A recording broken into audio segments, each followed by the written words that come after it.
30 de agosto. E passa rápido esse tempo. Que coisa, né? Naquela linha de pensar, não deveria dar problema. Eu sigo propondo o pensamento.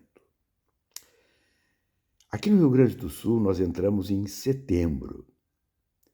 Setembro traz, ali no dia 7, as comemorações da Semana da Pátria, da nossa nação, da nossa independência. A independência que tivemos de Portugal e que seguimos com o descendente do rei português. Pedro I é a continuidade do reinado português no Brasil.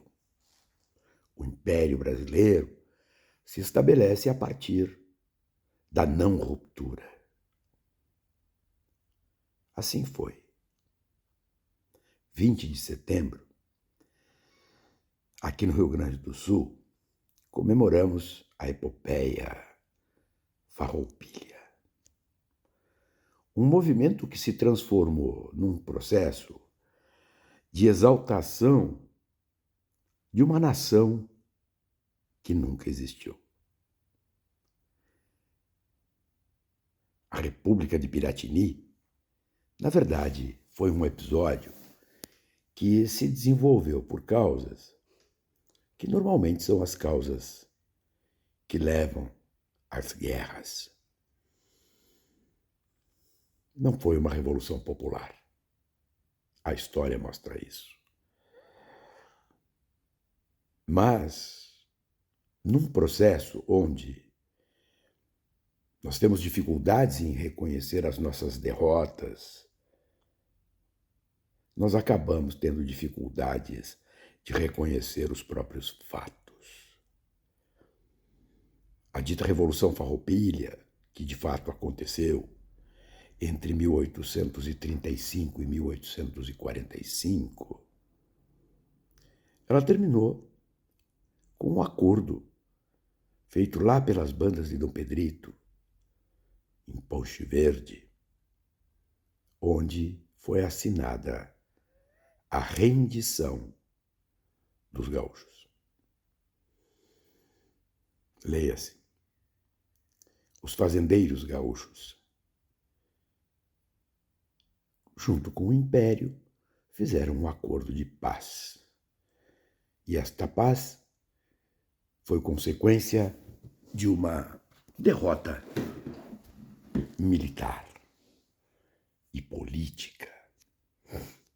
Mas nós, gaúchos, comemoramos o 20 de setembro como a epopeia de uma nação, a epopeia pela liberdade. Temos um hino que diz de forma grandiloquente: sirvam nossas façanhas de modelo a toda a terra. Assim diz. José Martí, cubano, e alerto aos incautos, cubano do final do século XIX, já dizia: a grandeza de um povo se mede pela capacidade que este mesmo povo tem de comemorar a matança entre irmãos, as guerras civis. A Revolução Farroupilha foi uma guerra civil, produzida entre brasileiros. Notem, eu só estou trazendo fatos, não estou tratando de valores, porque não é da epopeia Farroupilha que nasce o tal de gauchismo. O gauchismo é um outro fenômeno que começa a ganhar corpo aqui no Rio Grande do Sul, da maneira como o conhecemos hoje, ali na década de 70, 1970. Não confundir o resgate da cultura do Rio Grande do Sul, produzido por Barbosa Lessa, Paixão Cortos e tantos outros, com tradicionalismo, com isto que se chama hoje de gauchismo, que ninguém sabe exatamente o que se trata. Nós temos convicção de que o tal de gauchismo é uma série de interdições a condutas. Isso está bem escrito, e bem escrito por quem? Por Barbosa Lessa. Existe um livro do Barbosa Lessa chamado Nativismo, que mostra bem isso. Então não confundamos as coisas. Nós somos tão grandiloquentes dos fatos que criamos para nós mesmos, que se eu perguntar para vocês o significado das cores da bandeira do Rio Grande do Sul, nós não saberemos. Assim como não sabemos o significado das cores da bandeira do Brasil. Passaram a ensinar que o verde são nossas matas, o amarelo, as nossas riquezas. Hoje, por exemplo, dizem que o vermelho é a expressão comuna. Não. Os vermelhos nas bandeiras representam muitas coisas. No Japão representa o sol. Em outros lugares representa a justiça. Noutros tantos, o sangue derramado pela conquista da liberdade. Na verdade, o vermelho vem desta última expressão. E, especialmente, ele traduz a necessidade de implantação da república, da superação da monarquia. Ele vem com a Revolução Francesa.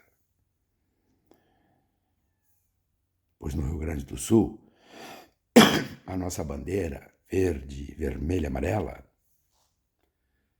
simplesmente repete a bandeira do Império. O verde tem origem na casa dos Bragança, de Dom Pedro I. O amarelo vem da casa dos Habsburgos, da Dona Leopoldina, mulher de Dom Pedro I, arquiduquesa da Áustria.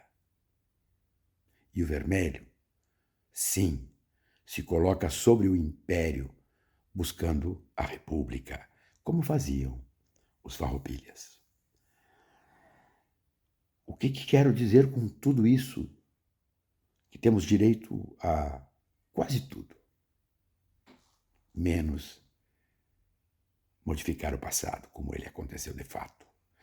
Se é certo que a história é contada pelos vitoriosos, no Rio Grande do Sul nós temos uma peculiaridade, talvez a exceção que confirme a regra. Aqui os derrotados conseguiram contar a história e a sua própria história, não apagaram.